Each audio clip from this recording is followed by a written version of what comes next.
उत्तराखंड के हल्द्वानी में नगर निगम ने बनभूलपुरा हिंसा के मुख्य आरोपी अब्दुल मलिक के खिलाफ सरकारी संपत्तियों को कथित रूप से नुकसान पहुंचाने के लिए सोमवार को 2 करोड़ 44 लाख रुपए की वसूली का नोटिस जारी किया है। नगर आयुक्त द्वारा जारी किए गए नोटिस में कहा गया है कि मलिक का बगीचा में अवैध रूप से बनाए गए 2 भवनों को ध्वस्त करने के लिए की गई प्रशासनिक टीम पर हमला कर मलिक के समर्थकों द्वारा नगर निगम की संपत्तियों को नुकसान पहुंचाया गया।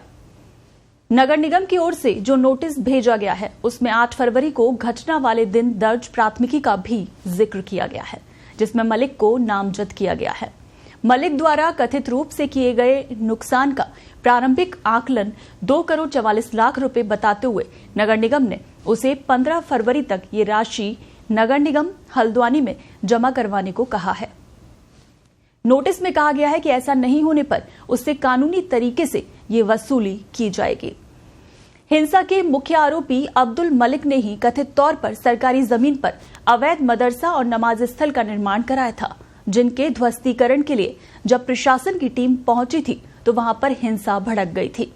आपको बता दें कि 8 फरवरी को भड़की हिंसा में उपद्रवियों ने प्रशासनिक अमले पर पथराव किया था और वाहनों को जलाने के बाद बनभूलपुरा पुलिस थाने को भी जला दिया था और इस दौरान यहां पर जबरदस्त हिंसा देखने को मिली थी। सैकड़ों वाहनों को आग के हवाले कर दिया गया था।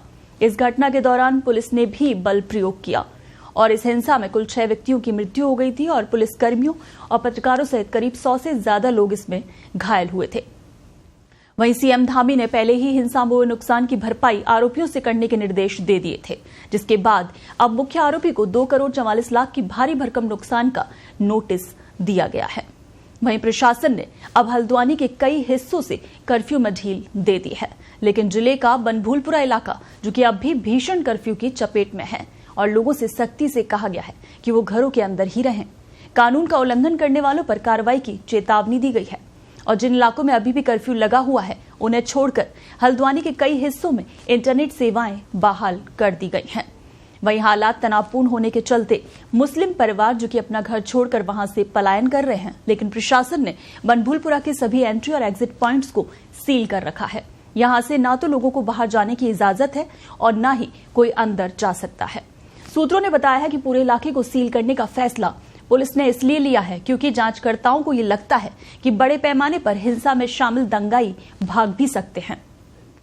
जमीयत उलेमा हिंद के एक प्रतिनिधिमंडल ने बीते दिन हल्द्वानी का दौरा किया और एसडीएम के साथ वहां बैठक की, जहां उन्होंने प्रशासन से भी बातचीत की। हालांकि अब धीरे धीरे शहर की फिजा बदल रही है।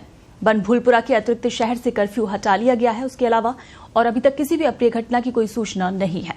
हल्द्वानी में अब जनजीवन धीरे धीरे सामान्य हो रहा है। स्कूल कॉलेज सभी खोल दिए गए हैं। यूनिवर्सिटी की परीक्षाएं भी शुरू हो गई हैं। सड़कों पर आवाजाही और दुकानें भी खुलनी शुरू हो गई हैं। शहर में इंटरनेट भी खोल दिया गया है, लेकिन सिर्फ बनभूलपुरा में इंटरनेट बंद है और कर्फ्यू भी लागू है। साथ ही हल्द्वानी रेलवे स्टेशन पर भी ट्रेनों का रुकना अब शुरू हो गया है।